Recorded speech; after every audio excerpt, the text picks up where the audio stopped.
안녕하십니까. 행복한 아침 이재용입니다. 안녕하세요. 정예인입니다. 오늘은 11월 6일 목요일이고요. 무슨 우리가 힘든 일을 하거나 스트레스 받거나 하면 단 거 땡기죠. 근데 설탕 성분이 너무 많은 것 같아서 내 몸에 안 좋아서 어떡하지? 그래도 단맛을 포기할 수 없을 때 대체할 수 있는 방법이 있다면서요? 있습니다. 아마 우리 어머님들은 아실 것 같은데요. 바로 양파라고 합니다. 음식에 양파를 넣으면 이 매운맛을 내는 성분의 일부가 단맛으로 변한다고 해요. 근데 그 단맛의 정도가 설탕에서 한 50에서 70배 정도 더 강력한 단맛을 내서요. 설탕을 적게 넣어도 양파를 넣었을 경우에는 비슷한 풍미를 낼 수 있다고 합니다. 요리하실 때 건강을 위해서 꼭 기억해 주세요. 자, 오늘 목요일 행복한 아침 건강 리모델링 준비되어 있는데요. 날이 추워지면서 독감 환자가 증가하고 있다고 합니다. 오늘은요, 예방접종에 대한 모든 것 자세히 알아보도록 하겠습니다. 자, 그럼 목요일 행복한 아침 밝고 활기차게 시작해 볼게요.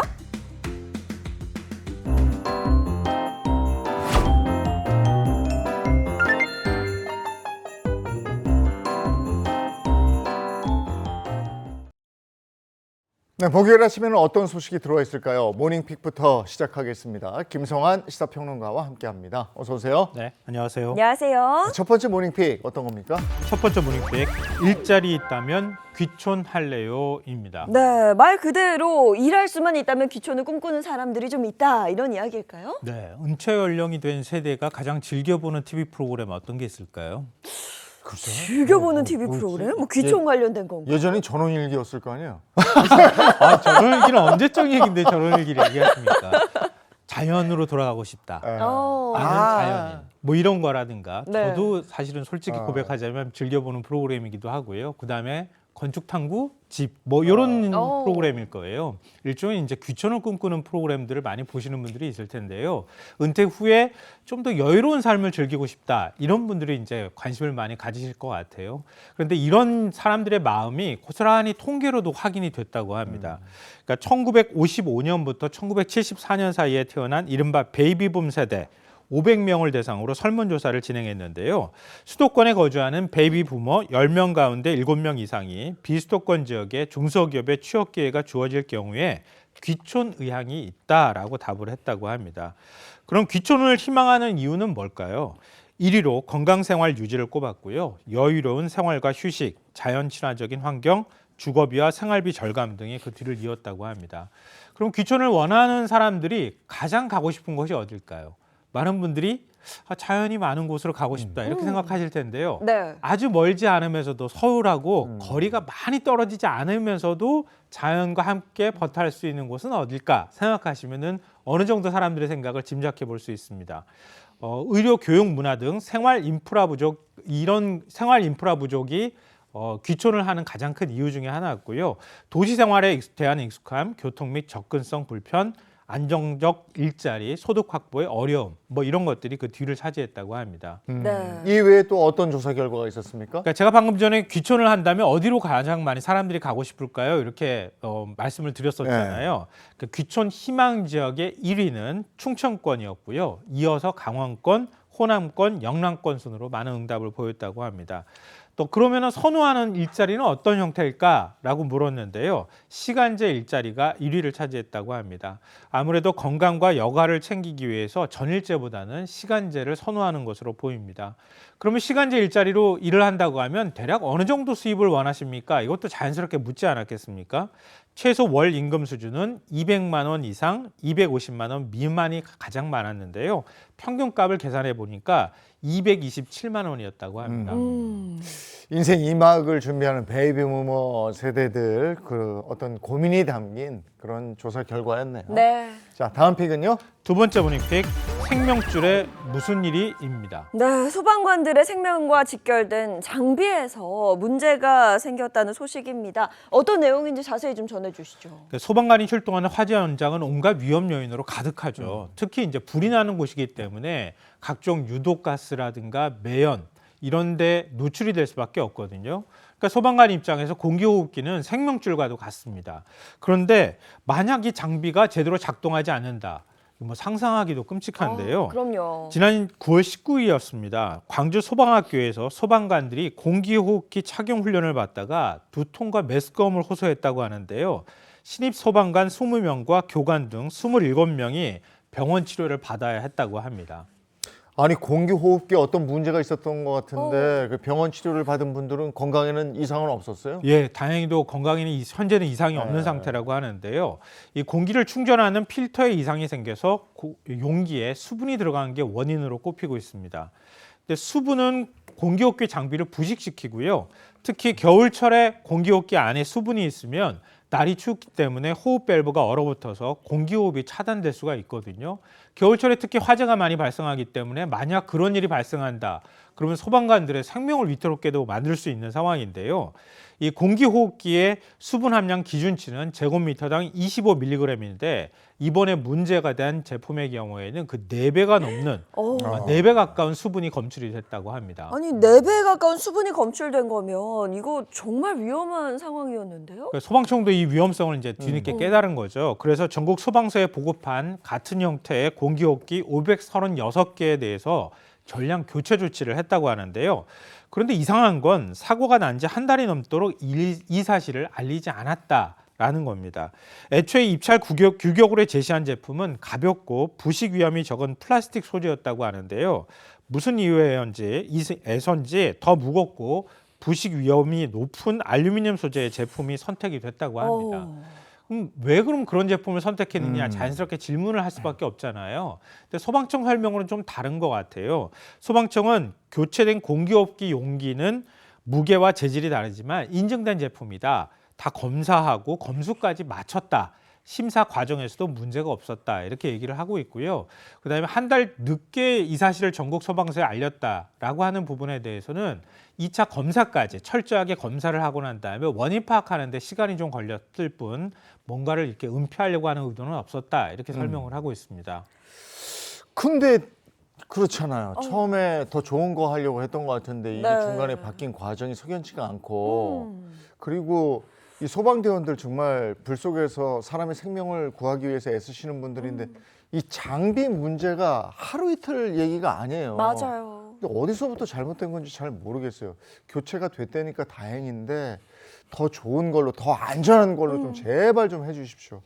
자, 다음 픽은요. 4번째 모닝픽 비만약 사러 일본으로입니다. 야, 이제는 하다 비만약을 사러 바다 건너 일본까지 간다는 건가요?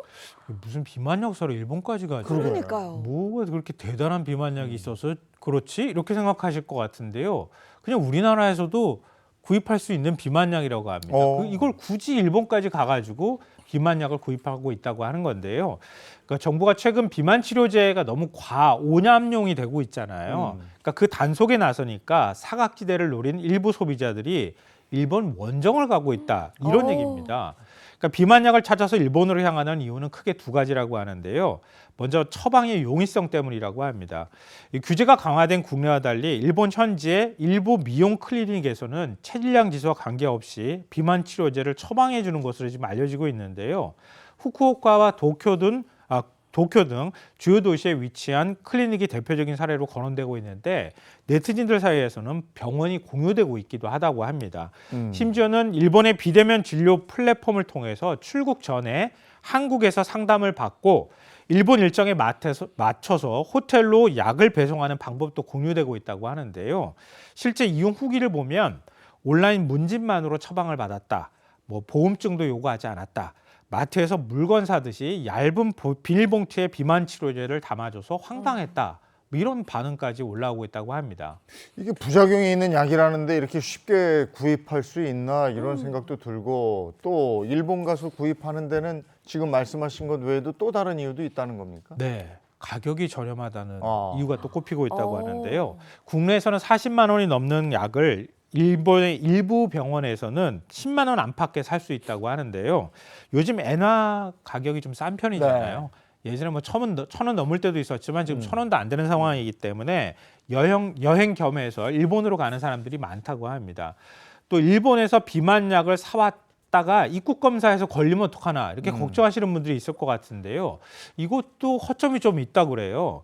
그러니까 현재 여행자 휴대폰 통관 고시에 따르면 여행자는 자가사용 목적의 의약품을 3개월 복용량을 내라면은 가지고 들어올 수 있다고 하는데요. 이 전문 의약품의 경우에는 처방전이 필요하잖아요. 그런데 단속을 하면은 사실 단독이 될 수도 있을 것 같거든요. 네. 근데 세관에서 적발되지만 않는다면 그냥 통과가 되는 게 현실이라고 해요. 그러니까 이런 제한도 없는 상황이다 보니까 그냥 일본에 가서 간 김에 그냥 사가지고 오자 이런 사람들이 늘고 있다고 하는데요. 아시다시피 이거 부작용이 있다고 하잖아요. 네. 근데 일본 가가지고 일본 사람들이 뭐 다 건강해가지고 건강까지 고려해서 처방하지는 않을 거 아니에요. 검사해가지고 처방하지는 않을 거거든요. 뭔가 허점이 있다는 얘기거든요. 이런 부분에 대해서 국민 건강을 위해서 뭔가 적극적인 조치를 정부가 해야 되는 것 아니냐 이런 지적이 나오고 있습니다. 그러니까 이건 단순 소비가 아니고 위험을 소비할 수도 있는 거니까 이건 안전 관리 좀 신경을 써서 뭔가 있어야 되겠다 싶네요. 자, 다음 픽은요. 네 번째 모닝픽 화제의 골반춤입니다. 네, 부천시에서 만든 골반춤 영상이 화제가 되고 있다고 합니다. 골반춤 어떻게 추는지 아시죠? 저는 알아요. 네, 그렇죠. 골반을 좌로 우로 이렇게 흔드는. 그렇죠. 네. 네, 맞습니다. 딱 그런 영상이 지금 화제가 되고 있는데요. 근데 사연을 들으면 이게 가능한가? 기가 막히다 이런 생각을 하실 것 같은데요. 최근에 부천역 일대가 이른바 막장 방송의 성지처럼 불리고 있잖아요. 그러니까 부천역 일대 주변에 이 너튜브를 많이 촬영하는 사람들이 가서 막 무분별하게 거기에서 막 촬영하고 이런 일들이 벌어져서 사회적 문제가 되고 있는데요. 부천시가 이걸 풍자한 골반춤 쇼폼 영상을 공개해서 화제가 되고 있습니다. 영상을 본 시민들의 반응이 뭐 폭발적인데요. 이 커뮤니티와 SNS를 통해서 빠르게 지금 확산하고 있는 상황입니다. 지금 골반춤 추는 사람이 누군지 짐작하시겠어요? 이렇게 봐서 부천시 공무원이라고 합니다. 아. 그러니까 온라인에서 유행 중인 골반춤 밈을 차용해서 제작했다고 하는데요. 45초가량의 영상 내용은 이렇다고 합니다. 이 연인에게 이별 통보를 받은 뒤에 내 골반이 멈추지 않는 탓일까라면서 골반을 흔드는 춤을 추다가 헤어진 김에 야외 방송이나 가자라고 마음먹고 부천역으로 향했다고 합니다. 방송 도중에 후원금이 들어오니까 더 자극적으로 추면 어떨까라는 생각에서 더 격하게 골반춤을 추는데요. 네. 최근 부천역 일대에서 벌어지는 이른바 막장 방송. 뭔가 가서 사람들이 많이 보니까 좀 더 많은 돈을 벌기 위해서 더 격하고 자극적인 방송을 하는 것. 이런 것들을 이제 차용해서 하는 거예요. 일종의 비꼬았다고도 할 수 있는데요. 그런데 이 다음이 중요합니다. 영상에서는 방송을 멈추지 않으니까 더 많은 시민들이 몰리고 시민들이 몰려서 그걸 시청하는 게 아니라 지역 상권 파괴 금지, 막장 방송 중단하라 이렇게 외친다고 합니다. 그러니까 그 마지막이 사실은 전하고 싶은 메시지라고 하는데요. 그러니까 그리고 난 다음에 방송을 중단하기와 계속하기 중에서 하나를 선택해야 장면이 끝난다고 합니다. 45초 안에 그런 내용들이 알차게 담겨져 있는 네. 건데 이걸 본 분들의 반응은 긍정적이었어요? 네, 맞습니다. 이게 사실은 뭔가를 중단할 방법이 마땅치가 않잖아요. 내가 가가지고 찍겠다는데 막장 방송하겠다는데 단속할 기준이 마땅치가 않잖아요. 이른바 교훈적인 내용도 같이 포함이 돼 있으니까 이 부천역 일대 뭐 시민들 같은 경우에는 더 좋은 반응들을 보이고 있는데요. 문제의 VJ들을 제대로 꼬집었다. 공무원이 맞나 싶을 만큼 완성도가 높다. 뭐 이런 반응을 보이고 있고요. 한 네티즌은 지난번에 막장 너튜버 야외 방송 금지 서명 운동을 하는 거 봤는데 응원한다. 부천역을 다시 청정하게 만들어달라. 수고하는 공무원들에게 감사의 마음까지 전했다고 합니다. 이 오죽하면 이런 것까지 만들어야 되나? 그런 생각이 드네요. 그러네요. 또 아이디어 반짝반짝 빛난 아이디어가 나왔네요. 네. 자, 여기까지 하겠습니다. 오늘 김성환 평론가와 함께했습니다. 고맙습니다. 고맙습니다. 네, 이어서 오늘 날씨 어떤지 알아보겠습니다. 문단영 기상캐스터 나와주세요.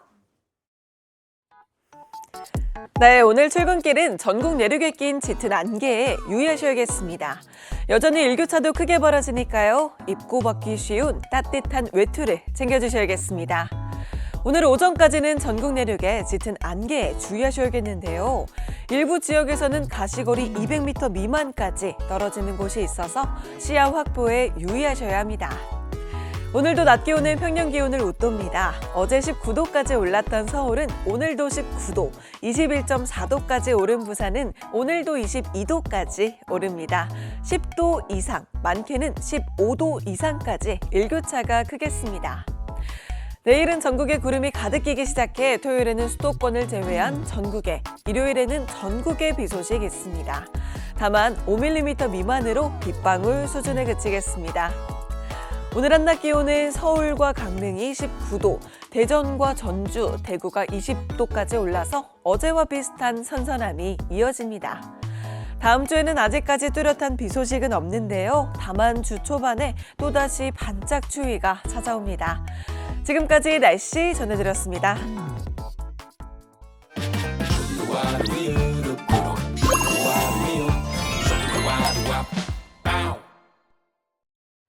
성장기 아이들에게 좋고 또 어른들의 뼈 건강에도 좋은 식품이 있어요. 네, 바로 우유입니다. 이 국산 우유의 품질과 또 신선함을 체험할 수 있는 아주 특별한 우유 페스티벌이 열렸다고 하는데요. 그 현장으로 함께 가볼까요?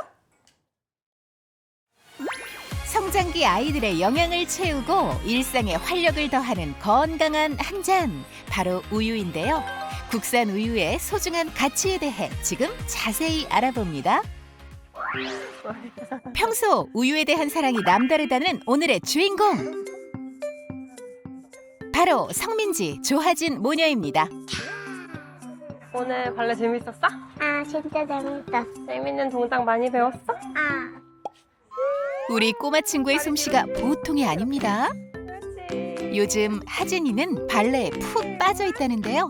수업을 마친 뒤엔 잠시 공원에서 놀다 가는 것이 작은 행복이라네요. 엄마 나 목말라. 목말라? 알겠어. 엄마가 우유 사줄게. 갈증을 해결하기 위해 들른 마트. 저는 되도록이면 다른 음료보다 아이가 목마를 때 우유 먹이고 있거든요. 우유를 아이가 좋아하기도 하고요. 우유가 성장기 아이에게도 좋으니까 되도록이면 우유 먹이려고 하고 있어요. 아이의 건강을 생각하는 만큼 그녀만의 우유 고르는 법이 따로 있다는데요. 저는 국산 우유만 골라서 먹이고 있어요. 우유에도 품질이 있는 거 아세요? 바로 이걸 보면 되는데요. 저희는 요 체세포수, 또 세균수 모두 1등급인 국산 원유 100%를 확인하거든요. 그리고 이 국산 우유 인증 마크인 K밀크 마크가 있는지 꼭 확인해서 사고 있어요. K밀크는 엄격한 검증을 거친 국산 우유에만 주어지는 인증 마크입니다. 하진아, 우유 먹자. 우유를 사랑하는 모녀답게 매일 우유 한 잔은 꼭 챙긴다는데요. 하진이 입맛에도 우유가 참 잘 맞나 봅니다. 하진이 맛있어? 맛있어? 우유 맛있지? 우리 하진이 건강하게만 자라다오. 한편 국산 우유는 체세포수와 세균수를 기준으로 등급이 나뉘는데요. 국산 원유 1등급의 경우 체세포수는 20만 개 미만이고요. 세균수는 3만 개 미만으로 세계 최고 수준의 품질을 자랑합니다. 그날 오후 외출에 나선 모녀, 어디를 가는 걸까요? 아이가 우유를 좋아해서 혹시라도 도움될 게 있을까 해가지고 한번 같이 가보려고요. 치즈 그려있다, 그치? 우유하고 치즈하고. 바로 평촌에서 열린 국산 우유의 우수성을 알리는 한 축제. 국산 우유와 치즈의 우수성을 널리 알리고 소비자와 교감하기 위해서 다양한 체험 활동으로 구성된 밀크앤치즈 페스티벌을 개최하게 되었습니다. 다양한 즐길거리가 가득한 우유 축제 현장. 아이들도 쉽게 즐길 수 있는 프로그램이 많은 만큼 모녀도 직접 체험에 나섰는데요. 국산 우유를 활용한 프로그램 중 하진이가 선택한 첫 번째 활동은요.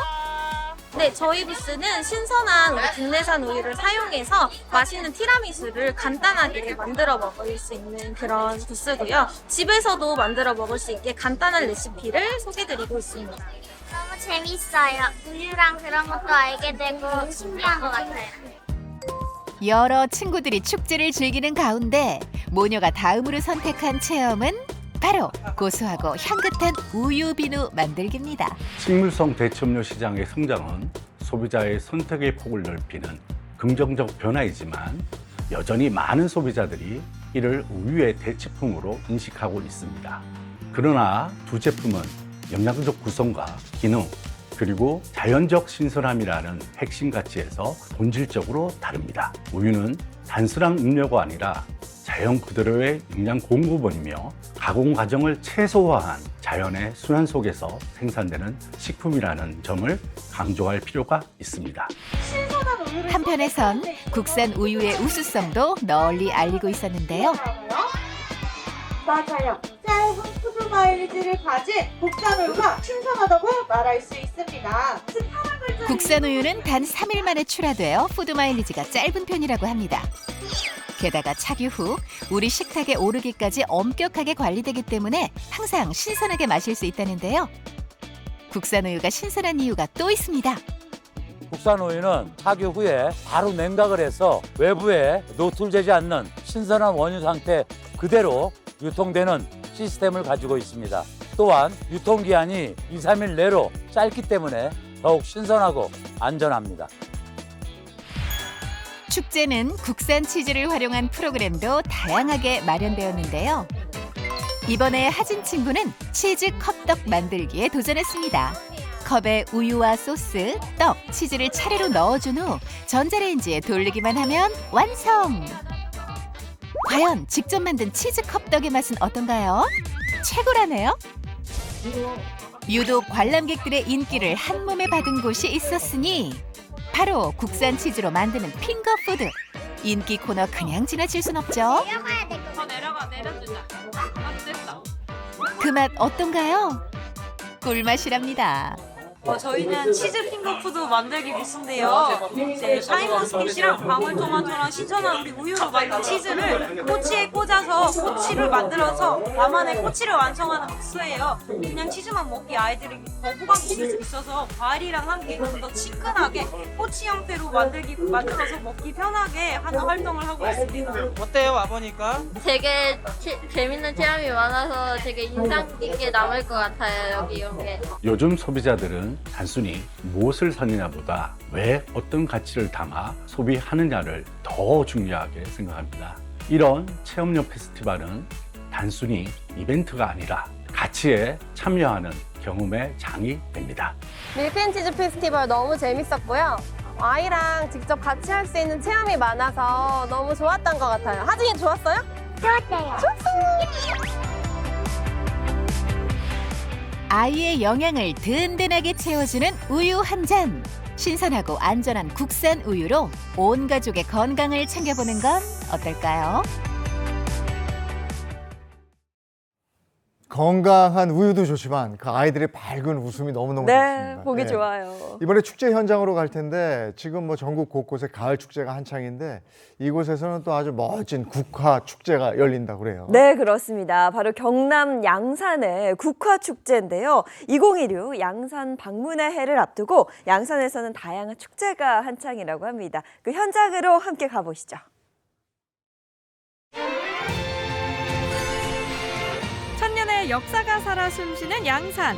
전통과 역사 위에 새로운 문화와 축제가 피어나고 있습니다. 지금 변화와 도전의 도시 양산으로 여행을 떠나봅니다. 산 좋고 물 맑은 양산, 그 가운데 자리한 황산공원이 요즘 시민들에게 큰 인기를 끌고 있다는데요. 바로 가을의 정취가 물씬 피어오르고 있기 때문이라네요. 안녕하세요. 김문정입니다. 2026 방문의 해를 앞둔 양산은 새로운 도전과 변화를 준비하고 있다고 하는데요. 그 현장 속으로 바로 가보실까요? 가을을 맞아 양산에서 특별한 축제가 열렸다고 해서 발걸음을 옮겨봤습니다. 네, 여기는 국화축제가 열리는 현장입니다. 양산의 대표 가을 축제이기도 한데요. 뒤에 핀 국화꽃들 보이시죠? 지금 이 길을 따라 바로 가보겠습니다. 형형색색의 국화가 공원을 가득 수놓았는데요. 축제의 명성답게 많은 관람객들이 이곳을 찾아 가을의 정취를 함께 즐겼습니다. 꽃을 보니 저도 모르게 마음이 설레고 들뜨더라고요. 여기 너무 예뻐요. 꼭 놀이동산 온 것 같은데요? 여기에 얼마나 많은 국화꽃이 있는지 혹시 아시나요? 제가 좀 공부를 해봤는데 6만 5천여 점의 국화 작품이 있다고 해요. 엄청 많지 않아요? 오직 여기서만 볼 수 있어요. 공원 곳곳에 펼쳐진 국화 작품들을 둘러보며 저도 한참을 발걸음을 멈췄는데요. 아름답게 꾸며진 정원도 거닐며 자연을 온전히 즐겨봤습니다. 일단 국화라는 꽃이 가을 중의 꽃이라고 생각도 했고 약간 예술적인 느낌도 있어서 좋았어요. 그래요? 하나에 꼽으면 그 지구본이 제일 예쁜 것 같아요. 지구본이 제일 예뻤어요. 네. 꽃도 엄청 많고 이 사진 찍을 공간, 예쁜 공간이 너무 많아서 찍을 게 엄청 많아서 볼거리가 너무 많은 것 같아요. 축제엔 역시 축하 무대도 빠질 수가 없죠. 흥겨운 가락엔 어깨춤이 절로 나는 법인데요. 이번 축제는 오늘 개막을 시작으로 해서 황산공원 일원에서 펼쳐지겠고요. 행복한 가을 추억 많이 쌓아가시길 바라겠습니다. 황산공원이 활성화가 되면서 이번이 그 21회 양산 국화축제입니다. 천만송이를 직접 우리 농업기술센터에서 제가 직접 제작을 하는 것이기 때문에 더 의미가 있고요. 우리 황산공원의 기운과 함께 우리 인근 양산시뿐만이 아니라 많은 시민들이 또 찾으면서 황산공원의 좋은 기운을 또 이렇게 받을 것으로 기대를 합니다. 올해 양산에서 처음으로 열리는 축제 현장도 찾아가 봤는데요. 바로 에그야 페스타입니다. 네, 저는 지금 에그야 페스타 현장에 나와 있습니다. 양산 특산품인 달걀을 이용한 다양한 행사들이 이어지고 있다고 하는데요. 지금 빨리 가보도록 할게요. 축제는 언제 즐겨도 너무 좋죠. 그래서일까요? 정말 많은 인파로 북적였는데요. 어딜 가나 사람들의 웃음과 에너지가 가득하더라고요. 여기 에그 드로잉도 있고 페이스 페인팅도 할 수 있어요. 근데 줄이 너무 긴데요? 달걀을 주제로 한 체험 부스가 정말 많았는데요. 제가 고르고 또 골라 첫 번째로 선택한 곳은 바로 이거 달걀 DIY래요. 그래서 저만의 달걀을 지금 만들어 볼 건데 지금 표정이 굉장히 많아서 벌써 시작부터 되게 고민이 많아요. 그래도 웃는 걸 하는 게 제일 좋겠죠? 나름대로 정성을 다해 달걀을 꾸며봤는데 생각보다 집중하게 되더라고요. 어때요? 너무 예쁘지 않아요? 저를 좀 닮았나요?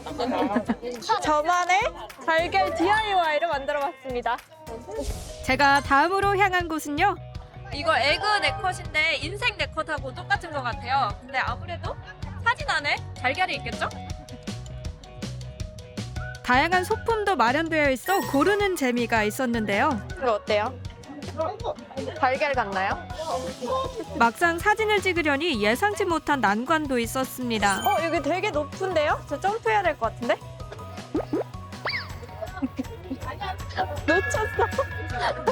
놓쳤어. 그래도 다시 도전한 끝에 여러 포즈를 무사히 남길 수 있었는데요. 결과물 바로 보여드립니다. 어때요? 제 머리밖에 안 보이죠? 뛰려고 했는데 실패했어요. 그래도 국화 축제 아까 다녀왔으니까 이렇게 국화 선글라스를 한번 껴봤습니다. 여기 오늘 주말이라 그런지 사람들이 더 많이 온 것 같은데요. 이렇게 오늘 저도 사진도 찍어보고 또 달걀도 이렇게 특별하게 만들어봤는데 오늘 하루가 굉장히 좋은 추억이 될 것 같아요. 양산의 축제들을 마음껏 즐기고 정말 잘 놀다 갑니다. 황산공원에서는 국화축제 개막을 시작으로 해서 에그야 페스타, 반려동물 문화축제 등 바쁜 일상에서도 잠시 여유를 찾고 추억을 만들 수 있는 뜻깊은 행사들이 진행되고 있습니다. 양산의 옛 이름인 삼량에서 유래한 삼량 문화축전을 비롯해 사계절 내내 다양한 축제가 펼쳐지는 이곳. 양산은 앞으로 더 많은 사람들이 찾고 즐길 수 있도록 재미와 볼거리가 풍성한 도시로 키워나갈 계획이라고 합니다. 한편 내년에 이곳은 새로운 변화를 맞이합니다. 2026 양산 방문의 해를 앞두고 그 시작을 알리는 특별한 행사도 열렸는데요.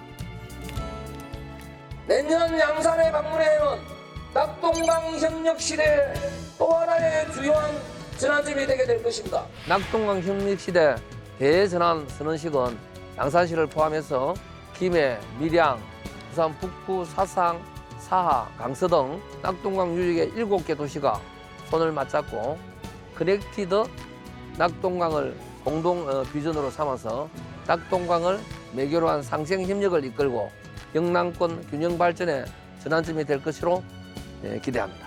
우리 양산 시민뿐만이 아니라 전국에 계시는 우리 국민 여러분, 우리 양산 황산공원은 전국 핫플레이스 1위로까지 올라가 있는 그런 지역이기도 합니다. 잘 모시도록 하겠으니까 우리 양산 황산공원 국화축제 보러 많이들 오시기 바랍니다. 천년의 전통과 오늘의 활기를 넘어 이제 더 나은 미래를 준비하는 이곳. 사계절 내내 즐거움과 감동을 전하며 더 많은 사람들에게 사랑받는 도시로 거듭나기를 바랍니다.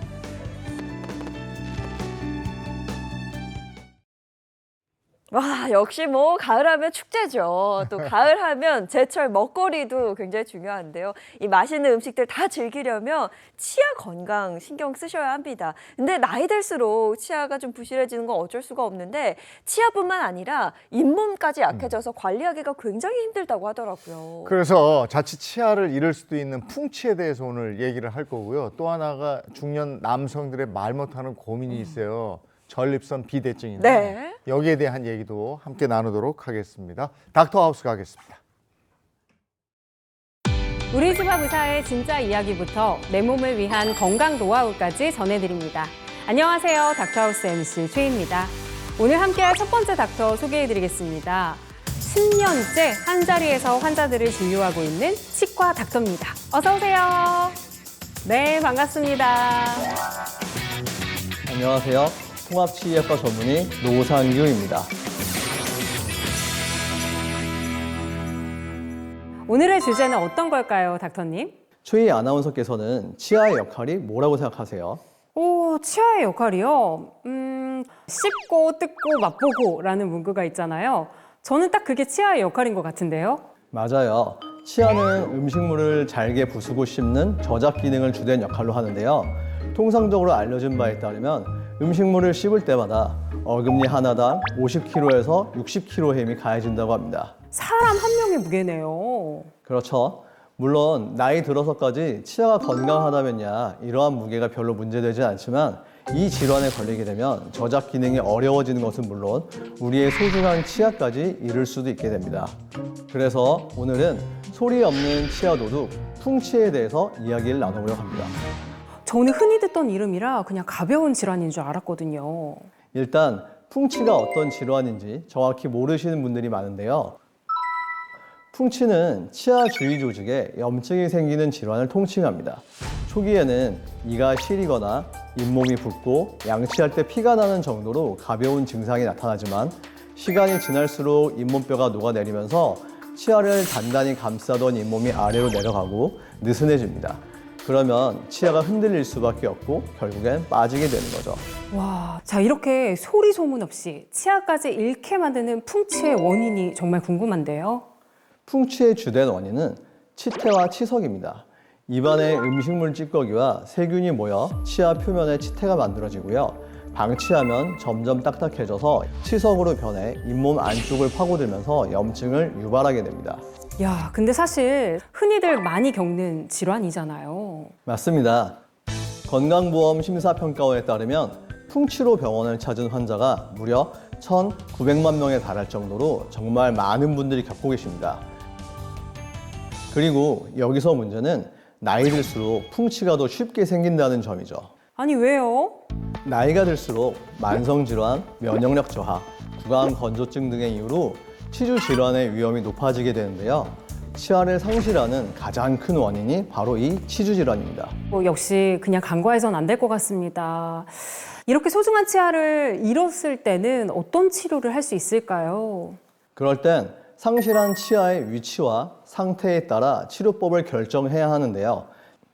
우선 앞니가 상실된 경우 기능적인 회복뿐만 아니라 심리적인 부분도 매우 중요하므로 가급적 발치와 동시에 임플란트 식립을 진행해야 합니다. 그래야 주변 잇몸이 자연스럽게 아물 수 있습니다. 그리고 어금니의 경우 치주 질환이 심하면 잇몸뼈가 부족한 경우가 종종 있습니다. 그러면 상악의 경우에는 상악동을 둘러싼 얇은 막을 들어올려 뼈 이식을 진행한 뒤 임플란트를 식립하기도 합니다. 한두 개 정도 치아가 상실됐다가 하면 이런 치료법을 시행할 수가 있겠지만 상실한 치아의 개수가 많은 경우에는 어떻게 치료할 수 있을까요? 실제로 잇몸병이 너무 심해서 치아를 거의 다 상실한 분들도 많은데요. 예전엔 틀니를 많이 하셨다면 최근에는 전체 치아를 임플란트로 수복하거나 임플란트를 최소 식립한 후 임플란트 치아를 이용한 틀니를 많이 사용하고 계십니다. 임플란트 치료를 해서 오랫동안 잘 유지하면 참 좋겠지만 주변에 다시 수술하시는 분을 봤습니다. 맞습니다. 임플란트 하고 나서 관리가 잘 안 되면 임플란트 주위염이 생기고 임플란트 주변 뼈가 소실될 수 있습니다. 주변 뼈 소실이 심한 경우 임플란트 재수술을 해야 합니다. 임플란트 재수술은 광범위한 뼈 이식이 필요한 경우도 많고 잇몸이 치유되는 과정도 중요하기 때문에 의료진의 경험과 숙달도가 매우 중요합니다. 무엇보다 가장 중요한 것은 처음부터 치아를 잃지 않도록 잘 관리하는 것일 텐데요. 어떻게 하면 소리 없는 치아 도둑인 풍치를 예방할 수 있을까요? 환자분들이 저에게 어떤 걸 먹으면 치아 건강에 좋은지 참 자주 물어보십니다. 안타깝게도 무언가를 드셔서 치아에 도움이 되는 경우는 거의 없기 때문에 반대로 저는 무언가를 드시지 말라고 말씀드립니다. 딱딱한 음식이나 끈적거리는 음식, 질긴 음식은 최대한 드시지 않는 게 좋고요.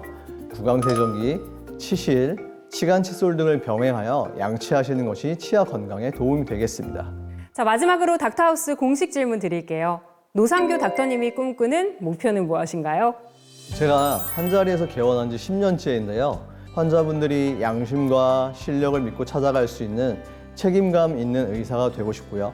그렇게 되도록 계속해서 노력해 나가겠습니다. 어디서도 들을 수 없었던 노상규 닥터님의 진솔한 이야기 감사드립니다. 닥터하우스가 늘 응원하겠습니다. 감사합니다.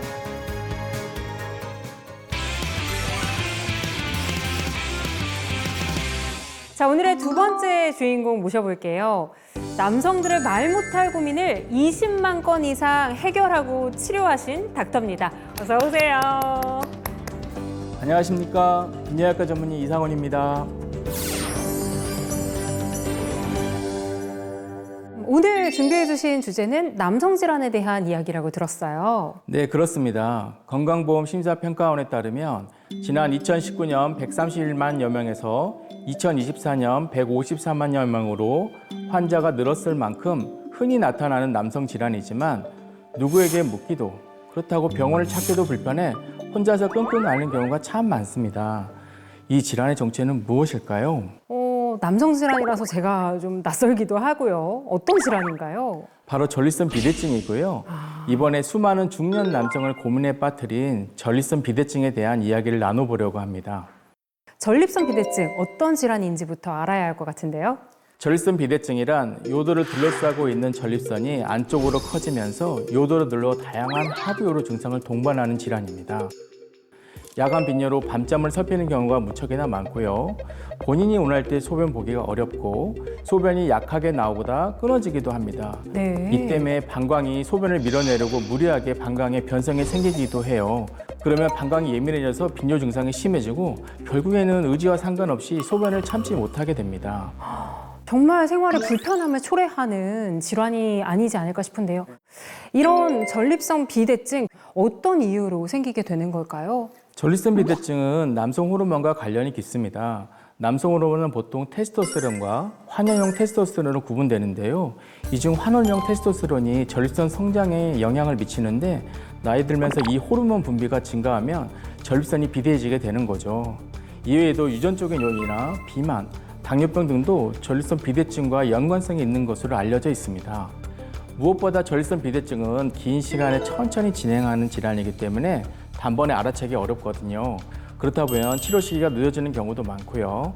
따라서 50대 이상 남성인데 배뇨 문제로 불편함을 느끼고 있다면 비뇨기과 전문의를 찾으시는 것이 도움이 되겠습니다. 만약 의심이 돼서 병원에 찾아간다면 어떤 검사를 받게 될까요? 전립선 비대증이 의심될 때는 기본적으로 3가지 검사를 시행합니다. 첫 번째는 전립선 특이항원 PSA라는 수치를 혈액으로 측정하여 전립선암은 아닌지 확인하고요. 두 번째는 전립선 초음파 검사를 합니다. 전립선과 방광, 그 주위 부위의 영상을 관찰하고 이에 따라 치료법을 결정하는 방식이고요. 세 번째는 요 욕동학 검사로 소변에 나오는 속도와 흐름, 잔뇨를 확인하고 병의 상태를 파악하게 됩니다. 그럼 전립선 비대증의 치료법은 어떻게 될까요? 치료는 크게 약물 치료와 수술적 치료로 나눌 수 있는데요. 약물의 경우 원활한 배뇨를 위해 괄약근과 요도근을 이완시키는 알파 차단제와 전립선이 커지는 것을 막고 용적을 줄이는 5알파 환원 요소 억제제를 함께 활용하고요. 수술적 치료는 2가지 방식으로 먼저 내시경 수술을 고려할 수 있습니다. 홀륨 레이저를 이용해 비대해진 전립선 조직을 분리하고 적출하는 일명 홀렉 수술이 있는데요. 과거에 흔히 이루어졌던 경요도 전립선 절제술과 달리 비대 조직을 통째로 분리해 제거할 수 있어 치료 위험이 적고 재발률이 낮으며 모든 크기의 전립선 비대증에 적용할 수 있는 치료법입니다. 그럼 두 번째는요? 바로 국소마취 방식의 수술입니다. 대표적으로 특수 금속실을 이용해 비대해진 전립선을 눌러서 요도를 확보하는 전립선 결찰술이 있고요. 고온의 수증기를 전립선 조직 내부에 주입하여 열 에너지를 전달, 전립선 조직을 괴사시켜 크기를 줄이는 전립선 축소술과 전립선으로 가는 혈관을 작은 미색으로 틀어막아 전립선을 괴사 위축시키는 전립선 색전술이 있습니다. 흔히 PA라고 부르는 전립선 색조술은 전신 마취가 어려운 고령의 환자, 만성질환자에게서 시행해 볼 수 있겠습니다. 역시 중요한 것은 예방이라는 생각이 듭니다. 전립선 비대증을 예방하고 관리하는 방법도 있을까요? 그럼요, 물론입니다. 가장 먼저 이뇨작용을 유발하는 술과 카페인을 조심하셔야 됩니다. 네. 또 새벽에 화장실 가는 것을 막기 위해서라도 취침 2시간 전에는 수분 섭취를 멈추시고요. 너무 오래 앉아 있거나 자전거를 오래 타는 것은 전립선에 심한 압박을 가할 수 있으므로 주의해야 합니다. 무엇보다 전립선 비대증은 관리를 통해 얼마든지 개선될 수 있는 질환이므로 불편함을 참지 말고 가까운 병원을 찾아 도움 받으시기 바랍니다. 마지막으로 닥터하우스 공식 질문 드리겠습니다. 이상훈 닥터님이 꿈꾸는 목표는 무엇인가요? 사실 저는 저에게 치료받고 호전된 환자들을 볼 때가 가장 뿌듯하고 행복합니다. 그래서 많은 남성분들께 배뇨질환 치료에 도움된다는 확신을 드리고 싶습니다. 그리고 반드시 그렇게 되도록 노력하겠습니다. 어디서도 들을 수 없었던 이상훈 닥터님의 진솔한 이야기 감사합니다. 닥터하우스가 늘 응원하겠습니다. 감사합니다. 네, 저희는 다음 시간에 또 다른 이야기로 찾아오겠습니다. 지금까지 닥터하우스 MC 최희였습니다.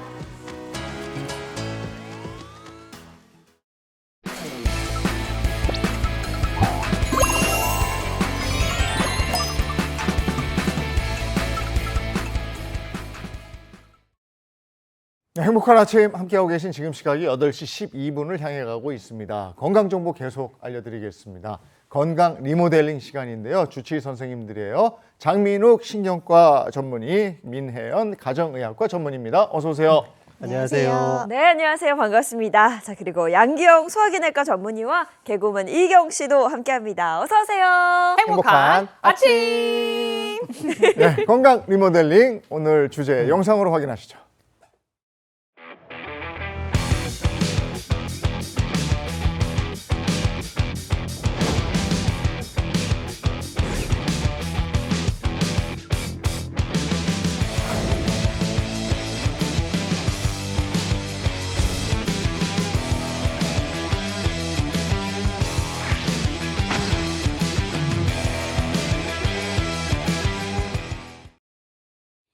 네, 입동 준비, 지금 챙겨야 할 예방 접종입니다. 아마 내일이 입동인가 그럴 거예요. 네, 근데 지금 찬바람 불기 시작하면서 야, 독감 접종해야 되나 고민 많으실 텐데. 네. 뭐 접종 저는 할 거예요. 할 네, 거예요. 네. 사실 좀 매년 했던 것 같은데 생각해 보면, 근데 또 다음 날 좀 쉴 수 있을 때 해야 된다 그래서 맞아요. 다음 날 쉬는 날 저는 좀 하려고 네. 하는데, 희경 씨는 어때요? 저는 좀 아프고 나서 후회하는 스타일인 것 같아요. 아. 그러니까 건강하니까 지금 당장 안 아프니까 좀 미뤄뒀다가 예방접종을 잘 못 챙기는 것 같아서 오늘 열심히 공부를 한번 해보려고 합니다. 네, 저도 함께 해야 될 것 같습니다. 자, 근데 선생님 궁금한 게 예방 접종이라는 게 가장 먼저 어떤 원리인지 좀 듣고 싶어요. 일단 예방접종이라고 하는 게요, 다양한 질환 중에서도 감염성 질환, 특히나 바이러스로 인한 감염성 질환을 예방할 수 있는 가장 효과적이면서도 안전한 방패와 같은 역할이다라고 보시면 돼요. 이름 그대로가 예방접종이잖아요. 네. 질병을 예방하기 위해서 뭔가 주사를 맞는 거죠. 뭐를 주사로 맞는 거냐면, 우리가 보통은 이런 질환을 유발할 수 있는 바이러스의 작은 뭐 죽거나 또는 약독화시킨, 약하게 만든 작은 항원을 몸에 집어넣는 거예요. 그러면 우리 몸의 면역체계에서는 뭔가 작은 이물질이 들어왔잖아요. 여기에 대응해서 싸우게 되겠죠. 그러니까 본격적인 큰 질환이 오기 전에 작은 항원을 먼저 넣어서 미리 이 질환에 대항해서 연습하는, 그러니까 예비로 연습하는 과정을 좀 만들어준다라고 생각하시면 됩니다. 그러면 인체에서는 면역체계가 반응을 해서 여기 항원에 대해서 얘와 싸울 수 있는 군대, 항체를 미리 좀 만들어 만들어 놓는 거예요. 그러면 아예 처음 보는 적이 왔을 때보다 한 번 이렇게 본 적 있는 적이 오면 이미 우리는 군대가 다 갖춰져 있으니까 싸우기가 훨씬 더 수월하잖아요. 그래서 실제로 그 병원체가 우리 몸에 들어왔을 때 질병 자체를 예방할 수도 있고 질병에 걸린다고 해도 그 증상도 훨씬 더 완화할 수 있는 거죠. 예방 접종을 하다 보면 생백신, 사백신 뭐 이런 게 있던데 생백신은 뭐고 사백신은 뭡니까? 예, 이 백신은 이 제조 방식에 따라서 말씀하신 것처럼 이게 생백신과 사백신으로 이제 분류가 되는데요. 뭐 이름 들으시면 어느 정도 약간 감을 잡으실 수 있는데 공통점 먼저 말씀드리도록 하겠습니다. 공통점은 이런 병원균이나 이런 바이러스 등을 이제 사용해서 면역력을 활성화시켜 가지고 이런 어떤 특정 질환에 대해서 우리가 이제 예방력, 이 방어력을 갖게 되는 그런 것인데요. 자, 이 생백신은 이제 생백신과 이 사백신의 차이점은요. 생백신은 말 그대로 생백신, 살아있는 백신이잖아요. 그러다 보니까 살아있는 바이러스나 세균을 약독화해서 독성을 이제 제거한 그런 백신입니다. 이 활성도가 낮춰져 있기 때문에 몸에는 큰 해를 끼치지 않으면서도 면역 세포의 반응이 활성화되어서 향후에 들어오는 균에 대한 이 감염을 대비할 수가 있죠. 반면에 사백신은 이런 바이러스 세균을 배양한 후에 이걸 열이나 화학약품을 통해서 이제 병원균을 비활성화시킨 이런 백신인데요. 살아있지 않기 때문에 이 체내에서 이게 바이러스나 세균이 증식하지 않고 또 면역 억제되는 상태인 환자들한테도 투여를 해도 큰 문제를 일으키지 않습니다. 네. 그러다 보니까 최근에는 이제 대부분의 이런 백신들이 좀 생백신이나 사백신으로 좀 대체되고 있는 그런 현실입니다. 그렇군요. 그리고 또 나이대별로 지켜야 할 백신이 좀 다르다고 알고 있는데 먼저 50대 이상 중장년층이 챙겨야 할 백신 뭐가 있을까요? 젊고 건강한 성인들이라 하더라도 챙겨야 될 백신의 종류가 상당히 많죠. 50대 이상이 되면은 더 잘 챙겨야 하고 특히 65세 이상이 되면 국가에서도 또 무료로 챙겨주는 여러 가지 예방 접종들이 있습니다. 하나씩 한번 살펴볼까요?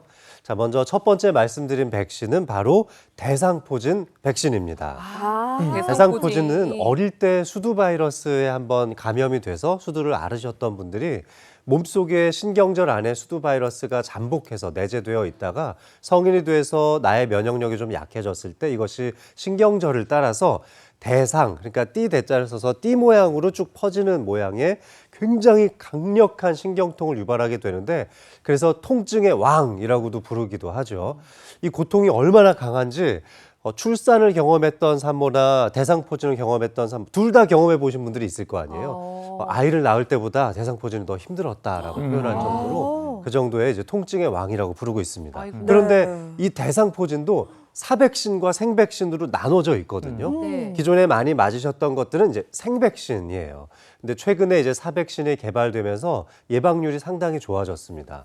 생백신인 경우에는 약 50-60% 정도의 예방률을 가지고 있었고 5년 정도 지나면 그마저도 절반 이하로 떨어지는 예방률을 가지고 있었던 반면에 새로 나온 사백신은 모든 연령대에서 97% 이상의 예방률을 보여준다고 알려져 있고요. 10년 정도가 지나도 89% 정도의 예방률을 보인다라는 연구 결과가 있습니다. 그래서 뭐 사백신은 더 좋죠. 하지만 이게 한 2달에서 6개월 정도 간격을 두고 2번을 맞아야 되는데 게다가 조금 가격도 비싸요. 근데 여러 가지를 좀 고려해서 전문의와 상의해서 맞아보실 것 추천드립니다. 네, 알겠습니다. 그러면 중장년, 노년 필수 예방 접종 두 번째는요? 자, 두 번째 백신은 바로 인플루엔자 백신입니다. 아까 예인 MC님도 이제 맞으러 갈 거다. 네. 저 지난주에 맞았거든요. 네, 독감 예방 접종 그냥 이렇게 많이 부르죠. 독감 예방은 이제 고열이나 근육통 또 기침과 발열과 같은 아주 심한 감기와 비슷한 증상을 나타내는데 사실은 감기랑은 좀 다르죠. 또 폐렴과 같은 심각한 합병증을 유발해서 아주 경우가 안 좋은 경우에는 사망에도 이를 수 있는 질환이기 때문에 특히 모든 연령층에서 맞았으면 하고 보건 관계자들 이제 권고를 하고 있습니다. 근데 이제 면역력 상태를 봐서 전문가와 좀 상담을 해보시면 좋을 것 같고 지금 현재 국내에서는 생후 6개월부터 만 13세 이하 어린이까지는 무료로 놔주고 있고요. 또 65세 이상 어르신들도 무료로 맞으실 수가 있습니다. 전국 보건소라든지 위탁 의료기관에서 가서 신청하시면 독감 예방접종을 무료로도 맞으실 수 있으니까 알고 계시면 좋겠고 또 독감 예방접종은 맞고 나서 2주 정도 지나야 항체가 생성되니까 맞고 나서 바로 막 돌아다니셔도 안 되고 마스크 잘 쓰고 손도 좀 깨끗이 씻고 다니면서 예방에 신경을 좀 쓰셔야 하고 2주가 지난 다음에는 조금 안심하셔도 될 것 같습니다. 와, 이거 몰랐어요. 독감 접종하고 저 바로 막 밖에 활동하고 그랬는데 큰일 날 뻔했네요. 근데 제가 독감 예방 접종하려고 병원에 가니까 3가가 있고 4가가 있더라고요. 근데 뭘 맞을 거냐고 물어보는데 내가 뭘 알아야지. 그러니까 저는 그냥 선생님 그냥 제일 좋은 걸로 놔주세요. 저는 이렇게 얘기했단 말이에요. 뭐 보통 뭘 맞는 게 좋아요? 예, 맞아요. 병원에서 이렇게 진료를 하다 보면 이기영 씨 같은 분들이 수십 명이 오거든요. 나는 그래도. 진짜 모르는데. 예. 그래서 정말 오늘 행복한 아침에서 정말 이것만큼 정확하게 좀 알고 지나가시면 큰 도움이 되실 것 같아요. 3가 백신하고 4가 백신은 정말 간단하게 설명을 드리면 3가는 3가지 바이러스를 막을 수 있는 그런 것들이 들어있고 4가는 4가지가 들어있습니다. 그럼 언뜻 들으면 4가는 어떻게 됐건 1가지가 더 들어있으니까 더 좋은 거 아니야? 라고 생각할 수 있고 또 실제적으로 비용도 조금 더 이제 4가가 좀 더 비쌉니다. 자, 그런데 여기엔 조금 더 다른 이야기들이 있으니까 좀 들어보실게요. 올해부터는 WHO 세계보건기구에서 3가 백신을 권장합니다라고 얘기를 했습니다. 이게 왜 그렇게 됐냐면요. 4가 백신은 3가 백신보다 하나가 더 들어있잖아요. 그게 바로 이제 야마가타라고 하는 이름을 가진 그런 바이러스에 대한 그 방어력을 갖고 있는 건데요. 2020년 이후에 전 세계적으로 이렇게 봤더니 이 야마가타 바이러스는 거의 발병을 한 적이 없습니다. 그렇기 때문에 요거 없이 그냥 3가 나머지 3개로만 해도 충분하겠다라고 해서 이제 그렇게 권고를 했고요. 그러다 보니까 우리나라 이제 그 우리 정부에서도 이제 우리 국가 예방 접종을 4가가 아닌 3가를 이제 권장을 하는 것으로 했습니다. 그래서 무료 접종도 3가 백신을 맞고 있고요. 그렇게 돼 있기 때문에 이걸 이제 3가를 할지 4가를 할지 이제 비용적인 문제도 있고 여러 가지 있으니까 역시 이것도 역시 전문의 선생님과 상의하셔가지고 본인한테 맞는 적절한 그런 백신을 맞으시기 바랍니다. 네. 그런데 생각해 보면 매년 뭐 늦가을이나 겨울에 우리가 뭐 이렇게 독감 유행한다 이런 얘기 참 많이 하잖아요. 날이 추워지기 시작하고 쌀쌀해지면 이게 뭔가 이제 얘기들이 나오는 것 같은데 관련이 좀 있을까요? 이게 국가마다 유행하는 시기가 좀 다르기도 합니다. 우리나라 같은 이제 북반구에 위치하고 사계절을 가지고 있을 때에는 대개 온도나 습도가 모두 낮아지는 겨울철, 그러니까 가을부터 늦가을부터 이제 초봄까지 유행을 많이 한다고 알려져 있어요. 근데 바이러스가 실제로 습도가 낮으면 훨씬 더 잘 번지는 조건을 가지고 있습니다. 세균 같은 경우는 이제 습도가 너무 높으면 또 번지죠. 적정한 습도를 유지하는 게 상당히 중요할 텐데 그런데 열대지방 같은 데 가면요. 거기 이제 온도나 습도가 다 높잖아요. 네. 근데 조건이 좀 좋기는 하지만 1년 내내 유행하는 나라들도 있습니다. 신기하다. 근데 우리나라는 이제 늦가을부터 봄까지 대유행을 한다고 알려져 있으니까 좀 이럴 때 맞으시면 좋은데 그런데 그런 열대 나라들을 보면은 꼭 날씨와 꼭 관련이 있는 건 아닌 것 같다라는 생각도 듭니다. 그러면 독감 예방 주사를 맞으면 독감이 100% 안 걸리는 거예요? 100% 안 걸리는 수는 없죠. 모든 게 그렇듯이 뭐 100% 다 막아주지는 못합니다. 왜냐하면 이 독감 백신은 말 그대로 인플루엔자 바이러스에 대한 면역력을 좀 증강시키는 이제 그런 효과가 있죠. 하지만 이 인플루엔자 바이러스가 우리가 3가, 4가 했듯이 사실은 한두 개가 아니에요. 그냥 수십 가지가 있기 때문에 모든 바이러스에 대해서 방어력을 갖고 있는 게 아니기 때문에 100% 막아주는 거는 사실 아니고 또 백신의 효과도 100%라고 말할 수 없기 때문에 예방 역시 100% 보장하지는 않습니다. 그리고 또 아까도 말씀드렸지만 2주 정도 이 텀이 필요하거든요. 몸에서 이 백신의 어떤 항체가 생기는 데는 그렇기 때문에 그 사이에 걸릴 수도 있기는 합니다. 하지만 이 걸리더라도 이 백신을 맞은 분들은 독감의 증상이 경미하게 지나고 2차적인 합병증도 예방할 수 있으니까 꼭 맞으시는 것을 추천드립니다. 근데 독감 예방 접종은 그렇게 매년 해야 되는 거예요? 작년에 맞았으면 그걸로 좀 버틸 수 없는. 그러니까. 맞아요. 꼭 예방접종 하셨어요? 물어보면 저 작년에 맞았는데 또 맞아야 돼요? 이런 얘기 많이 하시거든요. 근데 아까도 잠깐 말씀드린 것처럼 인플루엔자라고 하는 바이러스들은요. 사실 상황에 따라 끊임없이 변이를 합니다. 그러니까 서브타입 밑에서도 또 변이를 하면서 서브타입들이 막 많아지거든요. 그래서 세계보건기구에서는 매년 올해는 이런 종류의 인플루엔자 바이러스가 유행을 할 겁니다라고 예측을 해서 발표를 해요. 그러면 여기에 맞춰서 백신이 나오는 거거든요. 그래서 작년에 맞았다고 하시더라도 매년 유행하는 바이러스가 달라지기 때문에 매년 적정하게 맞으시는 게 좋고 너무 늦지 않게 조금 미리 맞으시는 게 좋겠죠. 아니 안 맞고 버티신다고 하셨잖아요. 아니 나는 유행에 민감하지가 않아. 바이러스가 민감해요. 난 그냥 입었던 옷 계속 입어요. 그래도 건강을 위해서 생각해보고 한번 고민을 한번 해보세요. 그래야 되겠다. 자, 중장년, 노년 필수 예방 접종 세 번째는 뭔가요, 선생님? 자, 마지막은 바로 이제 폐렴구균 백신입니다. 나이가 들면서 이제 기관지의 객단 배출 능력도 좀 떨어지게 되고 모세기관지 안에서의 균 제거 기능도 상당히 많이 저하되거든요. 그렇게 되면서 노년기에 폐렴에 걸릴 가능성도 상당히 높아지죠. 특히 65세 이상의 어르신들이나 만성 질환을 오랫동안 앓고 계셨던 분들이라면 면역력이 많이 떨어져 있을 가능성이 높잖아요. 이런 분들이 폐렴구균에 의한 폐렴 합병증으로 건강을 크게 위해받는 경우가 많기 때문에 이럴 때는 어르신들 꼭 맞으시는 걸 추천드리고 싶은데요. 65세 이상 어르신들 무료로 맞으실 수 있거든요. 그리고 65세 이전에 이미 맞았다 하더라도 추가 접종이 필요할 수 있으니까 이런 경우에도 주치의와 꼭 상의를 해보셔도 좋을 것 같은데요. 뭐 65세 이후에 내가 한 번이라도 맞았다 그러면 추가로 더 맞으실 필요는 없습니다. 네. 그리고 또 여전히 코로나19에 걸린 분들 볼 수 있거든요. 네네, 코로나19, 코로나 예방접종 이것도 해야 됩니까? 네, 하시는 게 좋습니다. 사실 지금에 들어서는요, 코로나19도 약간 그 인플루엔자 바이러스에 의한 독감처럼 어느 정도는 우리 생활에 자리를 잡았다고 보시면 돼요. 그래서 매년 새로 접종을 하시는 게 좋은데 독감과 굉장히 성격이 비슷한 만큼 똑같이 65세 이상 어르신들에게는 국가에서 무료로 코로나19 백신도 접종을 하고 있거든요. 그래서 그냥 귀찮으시면 독감과 동시에 맞으셔도 됩니다. 65세 이상의 분들의 경우는 보건소나 또는 위탁 의료기관을 찾아가시면 무료로 접종받을 수 있으니까 꼭 담당의와 상의 후에 접종 여부를 결정하시면 좋을 것 같습니다. 그러면 지금 딱 제 나이 또래에 맞아야 될 백신이 있나요? 왜냐면은 저는 독감 예방접종까지는 생각이 나는데 그 밖에 더 필요한 게 있나 맞아요. 알고 싶거든요. 30, 40대 정도. 네. 30, 40대는 주로 뭘 맞아야 돼요? 30, 40대 분들이라고 하면은 간염 백신을 맞으셔야 되는지 한번 체크를 꼭 해보시면 간염. 좋겠습니다. 실제로 우리 건강검진 하시면요, 내가 이제 뭐 A형 간염이라든지 B형 간염에 대한 항체가 있는지 이런 그런 검사로 같이 나오는 경우가 많이 있는데요. 이럴 때 봐서 항체가 없다 이렇게 좀 체크가 되시는 분들이라고 하면은 이 간염 백신, A형 간염, B형 간염 백신을 좀 정확하게 챙겨서 맞으시는 것을 좀 추천드립니다. 실제로 우리나라 연구를 보면요, 지자체에 있는 30, 40대 대상으로 한번 연구를 해봤더니 A형 간염의 항체가 없는 사람이 90%가 넘었다고 하는 그런 보고도 있고 그래서요. 실제적으로는 필요한 분들이 우리가 생각하는 것보다 훨씬 더 많이 있습니다. 이 간염이라고 하는 거는 잘 아시다시피 간 세포, 간 조직에 만성적인 염증이 일어나는 그런 병이잖아요. 네. 그러다 보면은 이 간이라는 거 우리가 보통 침묵의 장기다. 너무너무 잘 버티는 그런 장기다 보니까 간이 생각보다 굉장히 많이 나빠진 경우, 간염을 지나서 간경화, 간암이 됐을 때까지 증상이 없는 경우가 많기 때문에 사실은 본인은 인지하지 못하는 경우가 있지만 굉장히 무서운 병으로 진행하니까 꼭 백신이 필요합니다. 먼저 A형 간염부터 말씀을 드리도록 할게요.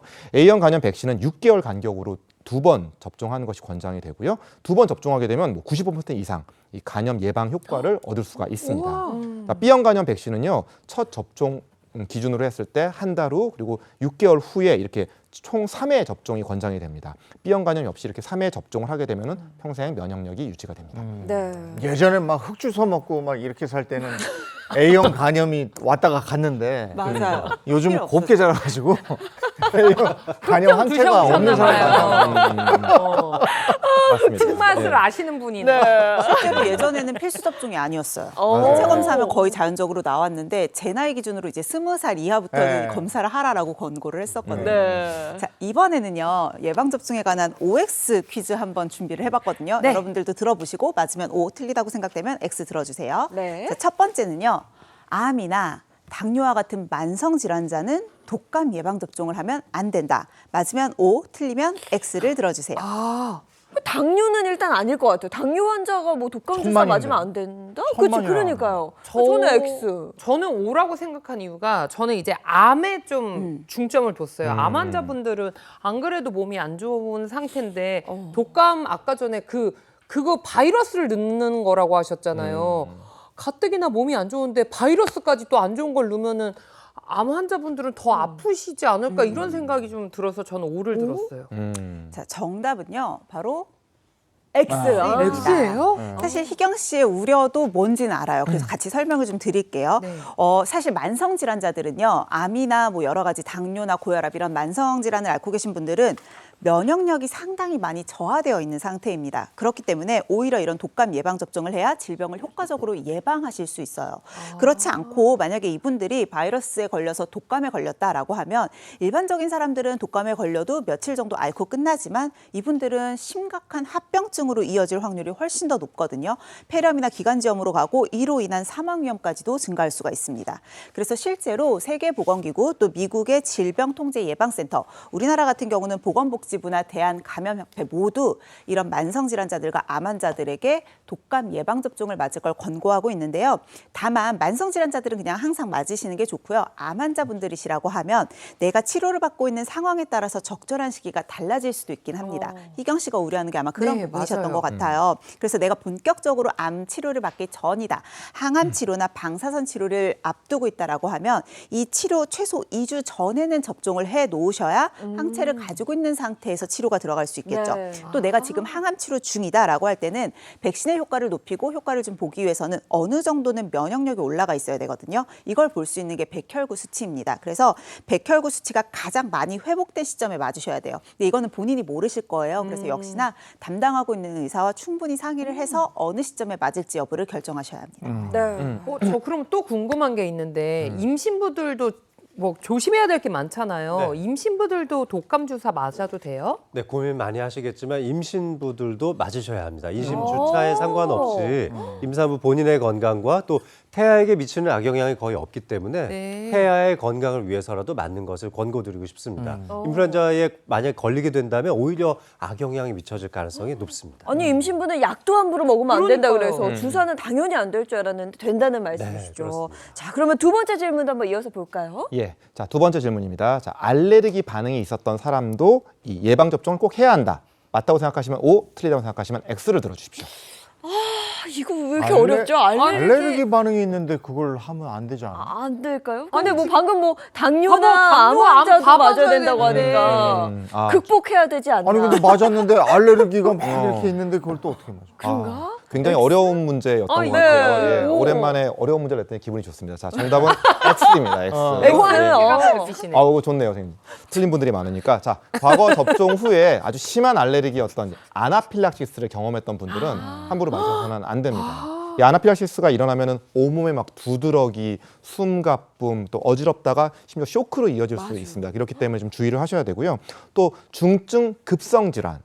그러니까 아까 말했던 만성 질환 말고 갑자기 생기는 그런 중증 질환 이런 것들이 있을 때는 좀 증상이 어느 정도 호전된 다음에 접종하시는 걸 추천드리기 때문에 내 컨디션이 좀 좋지 않거나 아니면 굉장히 좀 특정 질환을 좀 치료를 받고 있다라고 하면은 아까 말씀드렸듯이 전문의 선생님과 상의 후에 접종 이 여부를 결정하시는 것이 좋겠습니다. 그럼 혹시 제가 막 으슬으슬 어떤 뭐 감기 기운이 지금 있어요. 이럴 때 백신 맞아도 돼요? 사실 백신 접종은요, 가벼운 정도, 으슬으슬 정도의 감기 증상이 있다고 했을 때 뭐 금기 사항은 없습니다. 그러니까 내가 약간 콧물이 좀 난다거나 기침이 좀 난다라고 해도 백신 접종에는 문제가 없거든요. 근데 다만 전신 증상까지 있다라고 할 땐 주의가 필요해요. 37.5도 이상의 고열이 난다거나 누런 콧물, 막 코가 다 꽉 막힌다거나 또는 심한 기침을 한다라고 했을 때는 다른 질환과의 감별 같은 것들을 위해서라도 접종을 조금 연기하시는 게 좋겠고요. 사실 그래서 접종 전에 늘 의사와 예진을 하잖아요. 그때 몸 상태에 대해 충분히 이야기를 나누시면 적절한 접종 시점도 같이 상담받으실 수 있습니다. 자, 세 번째 퀴즈 제가 드리겠습니다. 네. 자, 독감을 이미 걸렸어요. 네. 그리고 다 나았어요. 네. 자, 그래도 독감 예방 접종을 맞아야 한다. 맞아야 된다고 생각하면 O, 안 맞아도 된다고 생각하면 X. 그러니까 이게 작년 얘기가 아니요, 아니고 지금 올해. 지금 올해. 네. 뭐 걸렸는데 또. 저 X 이거는. 난 아니 맞아야지. 자꾸 또 변하는데 그래요? 이미 걸렸는데 올해? 올해 걸렸잖아요. 근데 그 사이에 또 바이러스가 또 변할 수도 있잖아요. 다른 애가 있을 수 있지. 계속 변한다고 하셨잖아요. 아니 뭐 그놈의 바이러스는 나한테만 와? 한 번 왔는데 안 오겠지. 죄송합니다만 맞으셔야 맞아야 되는구나. 네, 인플루엔자 바이러스의 이 종류가 굉장히 다양하고 또 언제 유행이 바뀔지 모르기 때문에 일단 올해 예측됐던 다른 바이러스에 대한 예방력이라도 좀 갖추기 위해서라도 꼭 맞으시는 걸 추천드리고 싶습니다. 웬만하면 다 맞아야겠는데. 아니 근데 면역력이 강한 젊은이들 있잖아요. 근데 그런 젊은이들은 안 맞아도 되지 않아요? 맞아요. 나는 젊으니까 괜찮으면서 안 맞는 분들 많으시더라고요. 근데 사실 건강한 청년층은 감염이 된다고 하더라도 얘기하신 것처럼 그냥 며칠 정도 아프고 많은 경우들이 많으니까 괜찮은 편인데요. 두 가지 고려하셔야 되는 게 있어요. 요즘 들어서는 바이러스 변이 때문에 젊은 층에도 고열과 심한 근육통 같이 좀 중증 증상으로 호소하시는 분들이 많기 때문에 이런 것들을 예방하기 위해서도 그 접종이 권장이 되고요. 또 하나는 나만 생각하시면 안 돼요. 내가 주변에 퍼뜨릴 수 있거든요. 나는 별로 아프지 않은데 내 가족 중에 취약층이 있다. 너무 어린아이나 노약층이 있다. 문제가 될 수 있고요. 군대, 학교, 기숙사 이런 식으로 단체 생활을 할 때도 나 때문에 전반적인 유행이 퍼질 수 있으니까 이런 부분을 생각을 하신다라고 하면 젊다고 하더라도 예방접종을 고려해 보실 것을 권고드립니다. 네. 근데 예방접종을 하고 나면 가끔씩 뭐 열이 나거나 혹은 뭐 몸 욱신거린다 이런 분들도 계시거든요. 예, 생각보다 많이 있죠. 네. 그리고 그게 혹시 나쁜 거 아니냐고 물어보시는 분들도 굉장히 많이 있는데요. 자, 예방 접종 후에 아픈 이유는요. 자, 우리 예방 접종 통해 들어온 이 물질을 우리 몸이 침입자로 이제 이걸 인지하고 열심히 치열하게 싸우고 있는 싸워서. 일종의 그런 물리적 징후입니다. 그러니까 꼭 나쁘다고 말할 수는 없겠죠. 자, 우리가 백신 접종을 하게 됐을 때 이런 성분이 우리 몸에 들어오면 우리의 면역 체계가 이제 얘들하고 이렇게 치열하게 싸우다 보니까 이 접종 부위에 좀 가벼운 염증이 생길 수가 있고요. 그 다음에 또 그 부위가 그러다 보니까 빨갛게 이렇게 좀 빨갛게 부어오르거나 아니면 발열이나 오한 또 아니면 근육통이나 아니면은 전신의 그 메스꺼움 같은 이런 전신 증상이 좀 일시적으로 나타날 수도 있지만 대부분 맞고 나서 하루 이틀이 지나면 저절로 좋아지는 경우가 많으니까 너무 걱정하지 마시고요. 또 이 주사 바늘 자체가 물리적으로 우리 살을 뚫고 들어오다 보니까 이것들이 이제 근육이나 신경 이런 것들을 좀 건드려서 통증이 좀 유발될 수도 있습니다. 그럼 예방 접종 후에 주의해야 될 건 뭐가 있습니까? 일단 제일 주의하셔야 되는 거 주사 딱 맞고 바로 귀가하시면 안 됩니다. 앞서서도 설명드린 것처럼 예방접종은 알러지나 아나필락틱 그 반응 같은 것들을 일으킬 수 있거든요. 접종 후에 15분에서 30분 정도는 그 기간 안에 계속 머무시면서 반응을 좀 살펴보시는 게 좋겠고요. 또 접종 후에 2, 3일은 내 몸 상태를 좀 면밀하게 살펴보시는 게 좋은데요. 접종한 직후에 꼭 피하셔야 되는 것 3가지 빠르게 알려드릴게요. 샤워, 운동, 음주입니다. 접종 당일은 웬만하면 샤워하지 말라고 하죠. 말씀하신 것처럼 이제 주사 바늘로 물리적으로 찔러서 들어가다 보니까 이 부분을 통해 감염이 되기 쉽습니다. 근데 샤워를 하면서 수건이나 여러 가지 수돗물 같은 거에 닿으면서 2차적인 감염이 생길 수도 있으니까 하루 이틀 정도는 샤워 피해 주시는 게 좋고요. 일단 세균이 딱 침투해서 들어온다. 그럼 내 몸이 여기에 대응해서 싸우면서 미리 항체를 만들어 놔야 되잖아요. 이 부분에 집중하다 보니까 다른 내 몸은 아무래도 저항력이 떨어질 수밖에 없습니다. 그래서 너무 무리한 스케줄을 잡으신다거나 무리한 운동을 하게 되면 몸에서 반응이 좀 어려워질 수 있겠죠. 이런 부분도 주의해 주시고요. 마지막 술. 알코올이 내 몸에 들어오면 모든 면역 체계의 반응을 떨어뜨립니다. 백신 자체의 효과를 떨어뜨릴 수 있으니까 금주 꼭 하셔야 합니다. 그러면 예방접종 후에 어떨 때는 병원을 한번 가봐야 돼요? 예, 아까 대부분의 부작용들이 하루 이틀 사이에 좋아진다고 했잖아요. 그러니까 거꾸로 그걸 넘어서는 48시간 이후에도 그런 뭐 접종 부위의 부기나 통증이나 아니면 열기나 이런 것들이 좋아지지 않고 또 그 부분을 이제 냉찜질을 했는데도 좀 호전이 되지 않는다. 이런 경우에는 좀 병원을 찾으셔야 되고요.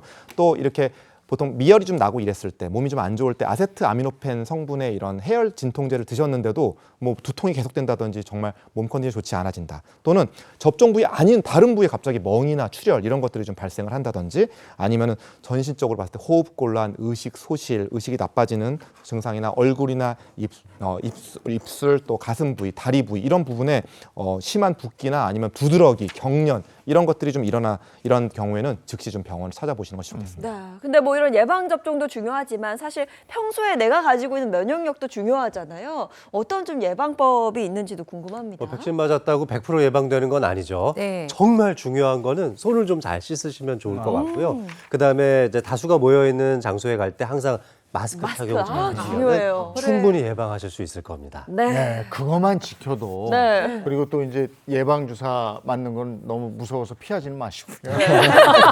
피하지 마시고요. 네. 알겠습니다. 오늘 예방 접종에 대한 얘기 나눠봤습니다. 고맙습니다. 고맙습니다. 네, 이어서 오늘 날씨 어떤지 알아보겠습니다. 문난영 기상캐스터 날씨 전해주세요. 네, 오늘은 어제보다 더 온화한 가을입니다. 오늘 서울의 아침 기온은 7.3도로 출발하면서 평년 기온을 웃돌고 있는데요. 현재 기온은 7.6도로 쌀쌀함이 감돌기는 하지만 추위는 다소 덜합니다. 한낮에는 서울의 기온이 19도까지 올라서 온화하겠습니다. 오늘 오전까지는 전국 내륙의 짙은 안개에 유의하셔야겠는데요. 가시거리 200m 미만까지 떨어지는 곳이 있어서 시야 확보에 유의하셔야겠습니다. 오늘도 낮 기온은 평년 기온을 웃돕니다. 어제 한낮에 서울이 19도까지 올랐는데 오늘 한낮에도 19도를 보이겠고요. 어제 21.4도까지 올랐던 부산은 22도까지 오릅니다. 10도 안팎, 만개는 15도 안팎까지 기온차가 크게 벌어지겠습니다. 내일은 전국에 구름이 가득 끼기 시작해 토요일에는 수도권을 제외한 전국에, 일요일에는 전국에 비 소식이 들어있습니다. 다만 비의 양은 5mm 미만으로 빗방울 수준에 그치겠습니다. 오늘 한낮 기온은 서울과 강릉이 19도, 대전과 전주, 대구가 20도까지 오릅니다. 어제와 비슷한 정도의 선선함이 이어지겠습니다. 다음 주까지는 아직까지 뚜렷한 비 소식은 없는데요. 다만 다음 주 초반에는 또다시 반짝 추위가 찾아옵니다. 지금까지 날씨 전해드렸습니다. 가을을 좀 더 즐겨야 되겠다는 생각 들어요. 내일이 벌써 입동이에요. 그러니까요. 근데 우리가 느끼는 계절보다 저기가 늘 앞서잖아요. 이 가을이 지나고 있다는 뜻이기도 합니다. 저는 오늘 단풍놀이 가거든요. 아, 그래요? 예, 지나가는 좋겠다. 가을 아쉽지 않게 모두 만끽하시기 바랍니다. 좋은 하루 보내시고요. 저희는 다음 주 월요일 아침 7시 30분에 돌아올게요. 행복한 아침, 행복한 하루 되십시오. 고맙습니다. 고맙습니다.